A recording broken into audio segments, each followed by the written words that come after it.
रकीबुल हुसैन।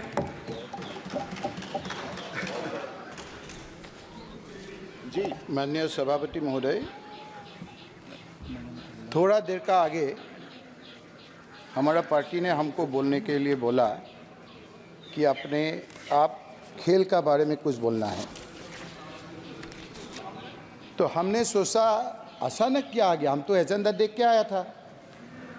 बाद में देखा कि सप्लीमेंट्री लिस्ट ऑफ बिजनेस में वन डिस्कशन अंडर रूल 193, वहाँ में लिखा है कि discussion on India's preparedness for the upcoming Olympic games.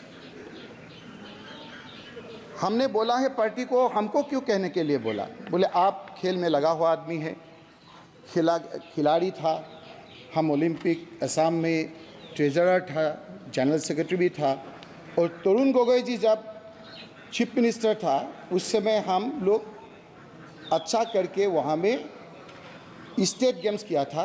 उस समय दुनिया का बड़ा बड़ा खेल का लगा हुआ आदमी आके बोला है कि असम जैसे एक छोटे से राज्य में इतना अच्छा इंफ्रास्ट्रक्चर आप लोगों ने कैसे किया था। उस समय फाइनेंशियल क्राइसिस भी था, लेकिन हम खेल का लगे हुआ आदमी हैं। तो हम तो असम से 2 ऑफिशियल और 2 खिलाड़ी अभी ओलंपिक में जा रहा था, तो उसको हम बधाई दे के शुभकामना दे के आए हैं। तो यहाँ आके देखा है कि preparedness for the upcoming Olympic games, that means we are not prepared.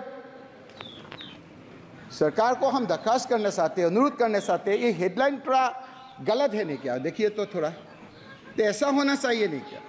The best wishes to the participants to the upcoming Olympic games. तो टीम जा रहा है, उसका बात अभी अगर प्रिपेयर नहीं है, आजकल सोशल मीडिया में दुनिया देखेंगे तो क्या सोचेंगे जब हम लोग का यहाँ प्रिपेयर नहीं है हम लोग। इसीलिए हम आपका जरिए सरकार को दरखास्त करते हैं तो ये जो India's preparedness for the upcoming Olympic games के बारे में लिखा है वो चेंज करने का ज़रूरत है या नहीं है, आप देखेंगे।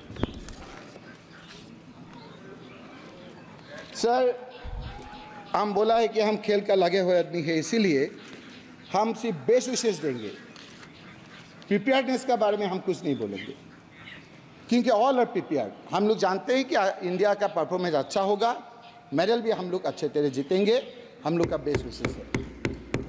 लेकिन हम खेल का लगा हुआ आदमी बार बार बोल रहे हैं, इसीलिए हम एक बात बोलना चाहते हैं। हम ओलंपिक के बारे में अभी चर्चा कर रहा है, हम जो बोलने चाहते हैं वो विषय हिंदुस्तान का आम आदमी का खेल के बारे में बोलना चाहते हैं। हम गरीब लोगों का खेल के बारे में बोलना चाहते हैं, जो हिंदुस्तान में उत्पत्ति हुआ ऐसा वाला एक खेल के बारे में बोलना चाहते हैं। वो खेल का नाम है कैरम। बहुत लोग हंसते हैं कैरम के लिए, लेकिन आज कैरम का चर्चा होने का बाद हम लोग का जो गरीब लड़का है, जो गांव में अच्छा करके कैरम खेलता है, वो लोग भी थोड़ा अच्छा करके खेल के घर चलने का एक माहौल बनाने का एक अवसर मिलेगा। क्योंकि हम लोग बहुत नहीं जानते हैं कि कैरम खेलने का बाद नौकरी मिलते हैं। नौकरी कहाँ मिलते हैं? एयर इंडिया में कैरम का खिलाड़ी नौकरी मिलते हैं। कहाँ मिलते हैं? BSNL में मिलते हैं। कहाँ मिलते हैं? कैग में मिलते हैं, DSCB में मिलते हैं, डिपार्टमेंट ऑफ ऑटोमेटिक एनर्जी में मिलते हैं, जॉइंट इरिगेशन में मिलते हैं, LIC SBBP में मिलता है, मेजर पोर्ट्स में मिलते हैं, नाबार्ड स्पोर्ट्स एंड कल्चर में मिलते हैं, PSBP मिलते हैं, रिसर्च बैंक ऑफ इंडिया में मिलते हैं, CCSE भी मिलते हैं, AAI भी मिलते हैं। ये गरीब लड़के लोग खेलते हैं।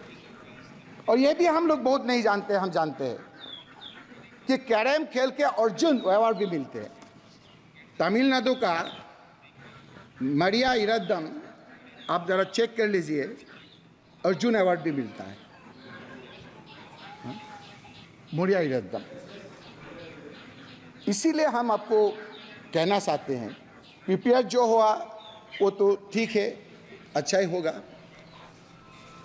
Please conclude the speech. इस हिसाब से सर हम तो lot of other members also there. नहीं, हम लोग हमारा पार्टी से सिर्फ एक आदमी बोला है सर, और दो है। It is two more members are there from your party. Okay, 2 minute में खत्म कर देंगे सर।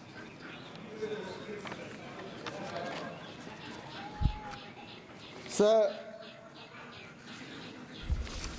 ये जो खेल होता है ओलंपिक में, वो कैटेगरी 3 होता है। ये थोड़ा हम टेक्निकल बात बोलते हैं। ये कैटेगरी क्या होता है? फर्स्ट कैटेगरी जो होता है इसको हाई प्रायोरिटी बोलता है, सेकंड कैटेगरी को सेकंड प्रायोरिटी बोलता है, और थर्ड को अदर्स बोलता है। ये जो कैरम खेल है ये अभी तक आपको प्रायोरिटी लिस्ट में नहीं है। आप ज़्यादा टाइम नहीं दिया, इसीलिए हम सिर्फ आपको एक ही बात बोल के हम ख़त्म करते हैं। जब हम कैरम जो जितना आपका क्राइटेरिया है, ऑल क्राइटेरिया वो फुलफिल करके रखा है। इसीलिए I urge the government of India, the All India Carrom Federation have fulfilled all the formalities. Now I request, despite all India Carrom Federations fulfilling all criteria of priority category, but Carrom is still in others category. I request, please include Carrom as a priority game of Olympic. Thank you, sir.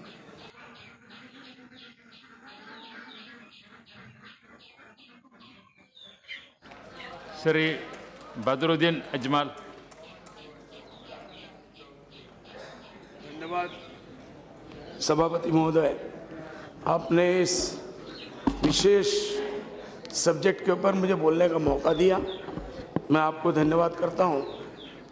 आज पूरा हिंदुस्तान, सभापति महोदय, पूरा आधा Hindustan flood की वजह से रो रहा है और आधा हिंदुस्तान सूखे से झुलस रहा है।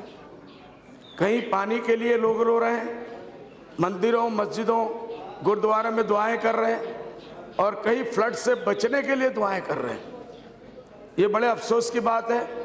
आज हिंदुस्तान आज़ाद हुए 65 साल हो गए, 70 के करीब होने आ रहे हैं, हम इस प्रॉब्लम को सॉल्व नहीं कर पाए। हर साल ये मसला पार्लियामेंट में उठता है और बहुत ही सीरियसली उठता है। मैं ये समझता हूँ, चूँकि ये गरीबों की सरकार है और गरीबों के लिए आई हुई है और किसानों के बारे में बड़े वादे हैं, तो मुझे पूरी उम्मीद है कि इसके ऊपर जो है ये पूरा ध्यान देंगे। और अभी आपका जैसे महाराष्ट्र है वो सूखे में है, मध्य प्रदेश, राजस्थान, कर्नाटका, ये सब जो है सूखे के अंदर लोग रो रहे हैं, लोग सुसाइड कर रहे हैं, किसान आत्महत्या कर रहे हैं।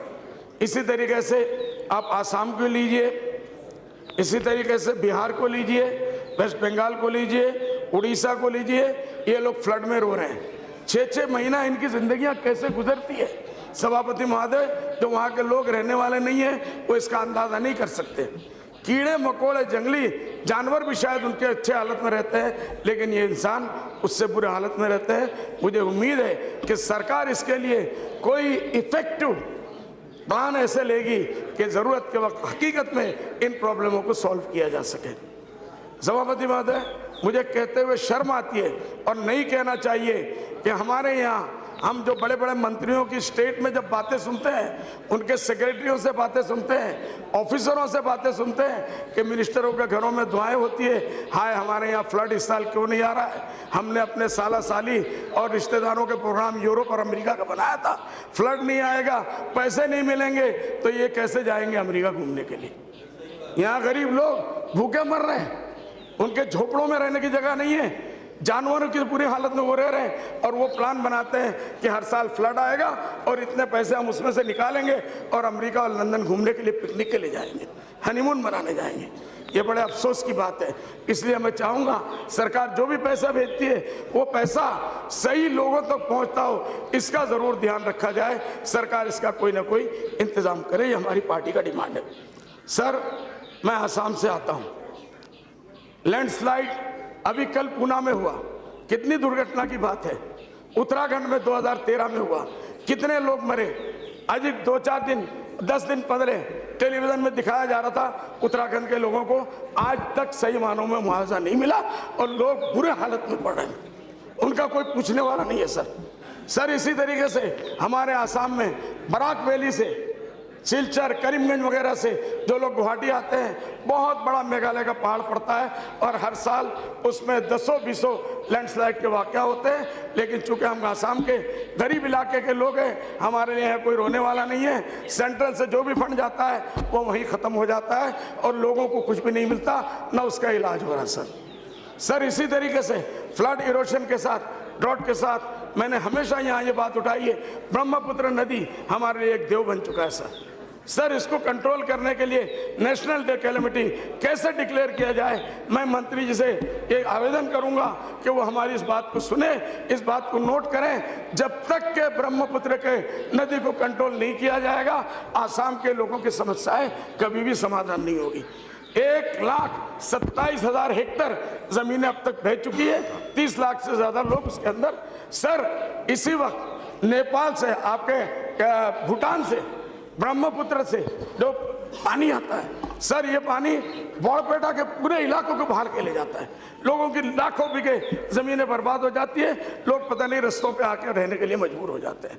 इसी तरीके से आप आइए लखीमपुर में, धेमाजी में, सर अरुणाचल से हर साल वहाँ पानी फ्लड वहाँ छोड़ा जाता है और वो लोगों के घर और बर से बर्बाद हो जाता है। तो हमारा ये कहना है कि आसाम के मामले में इसको फौरन जो है कैलेमिटी नेशनल डिक्लेयर किया जाए। और सर धुबड़ी, बड़पेटा, ग्वालपाड़ा, करीमगंज, नौगांव, धेमाजी, माजुली और ये सब जो है बड़पेटा के इलाके, इन सबको फ्लड से बचाने की कोशिश की जाए। आपका स्पेशल स्काउंट इसके अंदर होगा। डाटा मेरे पास बहुत है लेकिन डाटा सुनाने का मौका नहीं है। मैं मंत्री जी से सिर्फ ये कहूँगा कि वो बातें ज़रूर कर लें अपने दोस्तों से, लेकिन हम गरीबों की बातों को भी नोट कर लें। इतना ही मैं मंत्री जी से आवेदन करके अपने